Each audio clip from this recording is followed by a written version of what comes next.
चलिए last question देखते हैं एक्सरसाइज का. Question is a field is in the shape of a trapezium whose parallel sides are 25 meter and 10 meters. The non-parallel sides are 14 meter and 13 meter. Find the area of the field. Question में figure given नहीं था, मैंने पहले से draw करके रखा हुआ है. Say this is the required trapezium ABCD in which side AB and DC are parallel sides and AD and BC are non-parallel sides. आपको पैरेलल साइड्स की वैल्यू गिवन है एज 25 मीटर एंड 10 मीटर. तो हमने DC को हमने ले लिया as 25 metre and AB को हमने ले लिया एज 10 मीटर्स. और जो नॉन पैरेलल साइड्स है वो भी गिवन है आपको 14 मीटर एंड 13. सो एडी को हमने कंसिडर किया एज 13 मीटर एंड बीसी को हमने कंसिडर किया एज 14 मीटर. इतनी इंफॉर्मेशन से आपको इस ट्रेपीजियम का आपको एरिया डिटरमाइन करना है. देखिए आपको मालूम है ट्रेपीजियम का जो एरिया होता है, मैं यहाँ पे लिखता हूं, we know that area of trapezium is equal to half of sum of parallel sides which is AB plus CD. ये सम ऑफ पैरेलल साइड्स हो गया इनटू हाइट. तो हाइट आपके पास ये है हाइट, आप यहां भी हाइट ड्रॉ कर सकते हैं. इस पॉइंट को मैं बोल देता हूं से P. तो ये BP हाइट है, लेकिन BP की वैल्यू हमारे लिए अननोन है अभी. Whereas AB and CD are known. आपको AB पता है 10, CD भी पता है 25.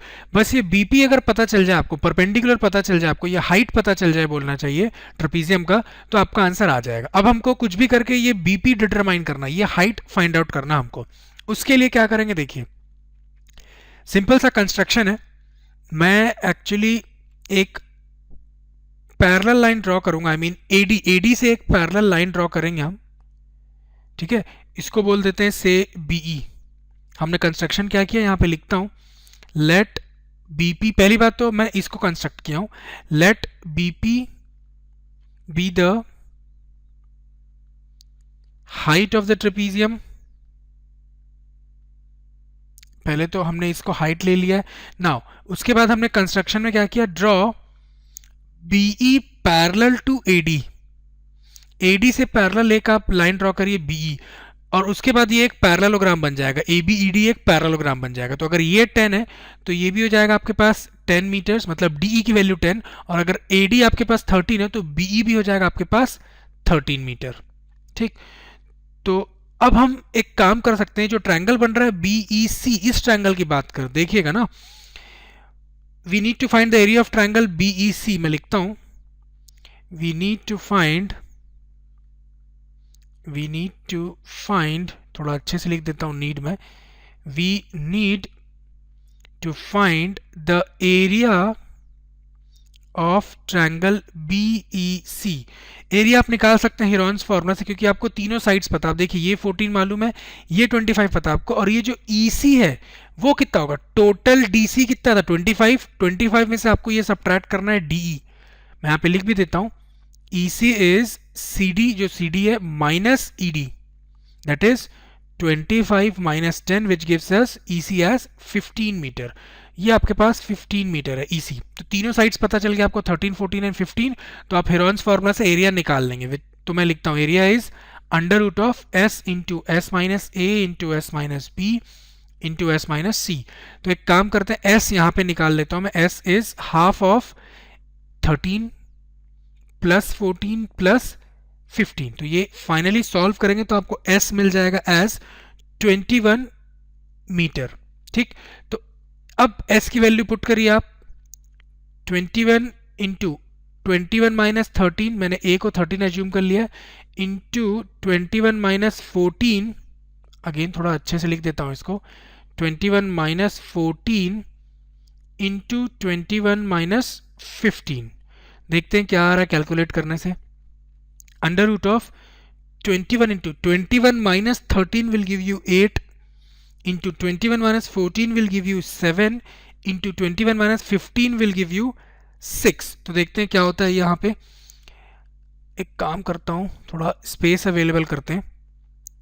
A is equal to 21 can be written as 3 into 7, 8 can be written as 2 into 4 again 7 as such, 6 को आप लिख लीजिए 2 इंटू 3। उसके बाद देखिए क्या होता है, 3 2 बार है तो एक बार 3 बाहर निकलने वाला, 7 भी 2 बार है, एक बार 7 बाहर निकलेगा, 2 भी 2 बार है, अगेन एक बार 2 बाहर निकलेगा, और 4 का रूट 2 वो भी बाहर निकले, तो रूट में कुछ भी नहीं बचने वाला। तो फाइनली एरिया आएगा 3 इंटू 2 7 की वजह से एक 7 बाहर, इंटू 2 2 की वजह से एक 2 बाहर, इंटू रूट 4 इज 2। तो ये फाइनली होगा 7 3 से 21, 21 इंटू 2 इज 42, 42 इंटू 2 इज 84। तो ये 84 मीटर स्क्वायर या स्क्वायर मीटर बोल लीजिए, आपको एरिया पता चल गया किसका, इस ट्रायंगुलर पार्ट का, बीईसी का।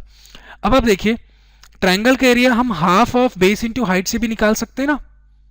मैं यहां पे करता हूं, we know that area of triangle is half of base into height. तो आप इस ट्रायंगल का एरिया इस फॉर्मूले से डिटरमाइन करें या हिरॉन्स फॉर्मूला से, एरिया तो वही आएगा।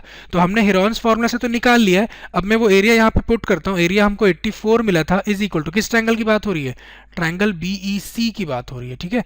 हाफ ऑफ बेस, बेस ये ईसी है, ईसी आपको पता है 15 इंटू हाइट, हाइट ये बीपी, यही हमको फाइंड आउट करना है, ठीक। तो फाइनली आप जब कैलकुलेट करेंगे तो हाइट आपको मिलेगा, ये बीपी की वैल्यू को मैं हाइट बोल रहा हूं, इसी को हम एच बोल रहे हैं, ठीक। तो एच मिलेगा 84 इंटू 2 अपॉन 15। ना 84 इंटू 2 अपॉन 15 से आपको मिलने वाला है 11.2 मीटर। तो हाइट फाइनली आपको पता चल गया एज 11.2 मीटर। अब आपको हाइट अगर पता चल गया ट्रेपीजियम का, एक्चुअली आपने ट्रायंगल का हाइट निकाला और वही ट्रेपीजियम का भी हाइट है, अब आपको ट्रेपीजियम का एरिया फाइंड आउट करना आसान हो गया आपके लिए, बस इस फॉर्म में वैल्यू पुट करना है आपको। मैं इसको यहाँ पे करता हूँ, देखिए ये फॉर्मूला है। अब आप यहाँ पे लिखेंगे finally therefore area of trapezium is equal to half of A B आपको पता है वो 10 गिवन था, प्लस CD 25 गिवन था टोटल, इनटू हाइट हमने अभी डिटरमाइन किया कितना 11.2। तो आप इसको कैलकुलेट कर लीजिए, ये फाइनली आपको मिलेगा half of 10 into 25, 10 plus 25 is 35 into 11.2 after calculation ये मिलने वाला आपको 196 स्क्वायर मीटर। तो ये ट्रेपीजियम का फाइनल एरिया है। और ये ट्रेपीजियम था कि एक्चुअली एक फील्ड था, क्वेश्चन में गिवन है, देखिए a field is in the shape of a trapezium given है आपको, है ना। तो फाइनली आप आंसर एग्जाम में कैसे लिखेंगे, आप लिखेंगे therefore the area of the field is 196 square meter.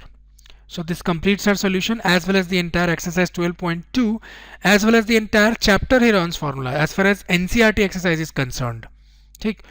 तो अब आपका एक ही काम है, आप एग्जाम्पलर क्वेश्चंस कर लीजिए, उसके बाद फिर आप बोर्ड एग्जाम से क्वेश्चन कर सकते हैं जो आ चुके हैं पहले प्रीवियस ईयर्स में, ठीक। Thank you for watching, see you soon, bye bye.